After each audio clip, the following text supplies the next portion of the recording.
সর্বপ্রথম জান্নাতীদেরকে কি খাওয়ানো হবে জানেন? মাছের ভুনা কলিজা। মাছের ভুনা কলিজা পেয়ে জান্নাতীরা কোপায় ফেলবে, খাইতে খাইতে শেষ। ফেরেশতারা বলবে এত খাইয়েন না, সামনে আরো আছে।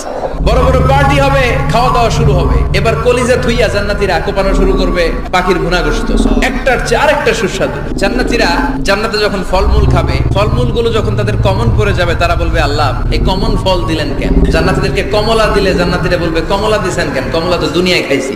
কলা দিবে, তো কলা দিছেন কেন? কলা তো দুনিয়ায় খেয়েছি। আল্লাহ বলবেন এই কলা দুনিয়ার কলার মতো না, এই কমলা দুনিয়ার কমলার মতো না। দুনিয়ার কলার ছোলা ফেলে দিতে হয়, জান্নাতের ছোলা ফালা লাগবে না। ছোলা খাও, ছোলা আরো মজা। খাবারের পর্ব শেষ, এবার ড্রিঙ্কস এন্ড বেভারেজ। 4 ধরনের শরাব থাকবে আপনাদের জন্য। নাম্বার 1 বিশুদ্ধ পানি, নাম্বার 2 দুধের ঝর্ণা, নাম্বার 3 মধুর ঝর্ণা, নাম্বার 4 মদের ঝর্ণা। প্রাণ ভরে জান্নাতীরা এই মদ পান করবে। দুনিয়াতে মদ খাওয়া আমাদের জন্য হারাম। আমরা দুনিয়াতে মদ খাবো না, জান্নাতে যে খাবো কোপায়া।